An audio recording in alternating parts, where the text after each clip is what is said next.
What's going on, guys? Scott here from Techlifetodayco today, back with a video. In today's video, we're talking to you guys about Apple Music versus Spotify. The majority of people have a preference. I have my own preference. And today I'm going to talk to you guys about my personal benefits and disadvantages, at least that I have found with both services. So there are, at least in my opinion, many disadvantages and advantages with both services. So you gotta figure out, weigh in what the best option is for you. So with that being said, we're gonna get right into this. We have changed the design layout a little bit, so it's pretty cool looking. Definitely like, this is also live on stream, stre.am/tech. If you guys want a shout out, be sure to like the stream, and we'll give you guys a shout out in our YouTube video. But let's get right into this. I hope you guys like our new layout. It's pretty awesome, a lot more modern looking, and yeah, this is what we're gonna start doing a lot more of. So let's get right into it. So, benefits of Apple Music. In my personal opinion, I found the benefits of Apple Music are the personalized playlist. So you have a variety of different playlists like the charts radio, holiday hits, all that good stuff. I think it's a pretty awesome thing, and it kind of tailors to what you listen to. At least that's what I found in my personal preference, or my usage of both services. At least in Apple Music's case, it's a little better with personalized playlists. It's called the For You tab, and it works for the most part pretty well. Next up is exclusives. So it seems like Apple, at least as of now, is trying to gain more exclusives than the competition like Spotify, Google Play Music, Pandora, and others. That's my scenario, at least that's what I think it is. Like, for example, there's a Drake new album, and Taylor Swift, all those different people. They're trying to sign some exclusive records. Now, they really can't do that too much anymore because of regulations by the law, but they still are trying to gain some exclusives, which I think is pretty smart for them in their case, because it will gain a viewer base, just like it did with Tidal. So, Tidal is based on the exclusive songs and exclusive albums that were found on there that weren't really found anywhere else. So, I honestly think that is a strong benefit of Apple Music. Next up, the Beats One radio service. I personally think it's pretty awesome. It's a 24/7 live radio service. I think it's pretty awesome. I think it works like it should. And honestly, it's quite cool. So I don't know. In addition to that, radio services in general. So like I said, they have the holiday hits. They have all these different stations. They have the USA hits. I think they have Canada hits as well, based on your country and all that. I think it's pretty awesome. And honestly, the majority of the songs are pretty good. Finally, which I think is a controversial feature, if you will, is Connect. You're either for it or against it. I don't really care too much for it, but Connect is really like a social media service for Apple Music, where the musicians can kind of talk to the fans, if you will. But you really can do that with Twitter, Facebook, and Instagram anyway, so I don't really see a big benefit with that. Next up is the benefits of Spotify. The benefits of Spotify, at least what I found, is design. I think design is a lot better than Apple Music's. I like the darker theme to it. I think it's pretty awesome. And there's more color to it. I think it makes it's easier to use, and that's the next thing. It's simple to use. I find that it's very simple to use over Apple Music. I think Apple Music can be a little clunky, which I'll get into in the disadvantages in a minute. But I'm a huge fan of Spotify's design.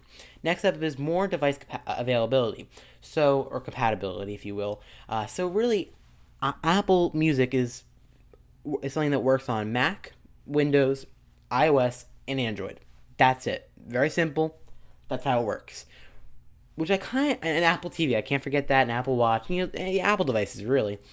Which is fine if you're in the Apple ecosystem, like I am, personally. I'm in the Apple ecosystem, so it's not that bad for me. But for those that don't have any other Apple products, except one maybe Android, I don't know, let's say they have one Android phone, that's it, that's their phone. They don't have any Apple devices. I'm going to get into it in a minute, but when I go to the disadvantages, but I find that Apple Music is a little more difficult to use over Spotify. Spotify is clean across the board. It works on different devices like the Google Home, the Amazon Echo. It works on everything, which is pretty cool. I have to be honest, it's pretty awesome. It works on iOS, Android, everything it works on. So if you have it, it probably works on it. So I think it's pretty awesome. Next thing is music charts, which I think is something that is definitely better than Apple Music, because with Spotify, you have the USA hits. You have the United States, charts, if you will, or the global charts. You can go based on the country.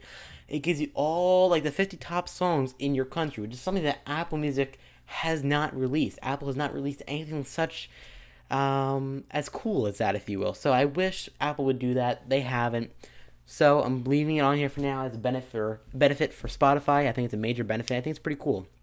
Finally, which I think is most important for those that don't have the money, is a free option. There's a free option, so you can listen for free. You listen to any song on your tablet, and then on the phone or computer as well. You can just tap out a song, you can listen to it, and then with the phone you get shuffle play, which is still miles better than Apple Music, where there is no free option. So keep that in mind. Next up is downsides of Apple Music, which there's quite a few of them. First things first is the bad design. iOS design, fantastic. I have no complaints about it, especially with the iOS 10 update. I think it's a little better. I honestly want a dark mode, but I don't think they're going to be releasing that anytime soon, so honestly, I prefer a dark mode. I hope they release that, and if Apple would ever listen to this, I'd hope they would release a dark mode, but I don't know. I don't think they will. But I don't like their design, especially on Android, which I'm going to get to in a second, but bad design. Next up is not easy to use. It's not as easy to use as Spotify. With Spotify, if you want to go to your playlist, you just open the app, click Library, Playlist, and there you go. With Apple Music, it takes a while to load. Once it loads, you have to scroll down to find your playlist. You have to look for it. It takes a second to load, and it just doesn't. It's not very convenient. Next up, many bugs and glitches. I know that's spelled wrong. I apologize. On the Android app, that is very much so the case. So many glitches. It doesn't work all the time. The thumbnails doesn't work. Honestly, if that's the case, if you have Android and that's it, don't go for the Apple Music. Simple as that. And there's nothing really special about it. There really isn't. There's nothing really special about the service other than Beats One. That's really it. Finally, downsides of Spotify, which are not as much of. Nothing really special about it. Same. There's nothing that really makes it worth, $10. For me, I think it's worth $10 regardless, because I think it's pretty awesome. You can get as much music as you want. But for the general user who has used CDs their entire life, I don't see a benefit or nothing that's really special over CDs, because the people who have CDs now, the reason they have it is because they want to own it. With Apple Music and Spotify and all these other stream services, it's really like you're renting it. So it's nothing really special about it. It'd be kind of cool if they could make it, I don't know. I personally like the unlimited music and all that, but a lot of people don't. So that there's nothing really special about it. And there's not as many exclusives. Same. Alright, so there's not as many exclusives as Apple Music. So what's the verdict? Which is the better option? In my personal usage of both services, I continue to prefer Spotify, even though I would really want to use Apple Music and really like Apple Music. I'm not saying that Apple Music is necessarily a bad music service, but I just feel that a service hasn't been worked on enough, and there's too many bugs. Maybe if they release an update soon, maybe they'll change it, but I don't know. I personally prefer Spotify and would recommend that service to you guys, but like I said, at the end of the day, it's your preference.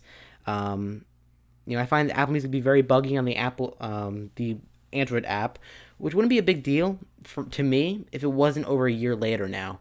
And it's been over a year and they still haven't fixed the bugs, the majority of the bugs. So honestly, I don't know. If they don't fix the service soon, I personally pay for Apple Music, but if they don't fix it soon, because I use my main device is a Note 5,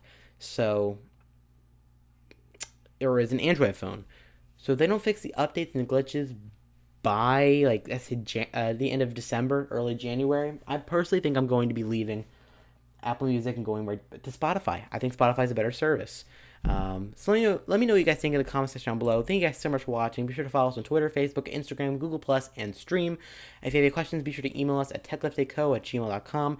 Definitely check out our new channel, Tech Hacks Today. Links will be in the description below for you guys, as well as on the channel section on our YouTube channel, youtube.com/techlifetodayco. Thank you guys so much for watching. Be sure to follow me on Twitter and Instagram at RealSkyV. And I hope to see you guys in the next video. Let me know what you guys think.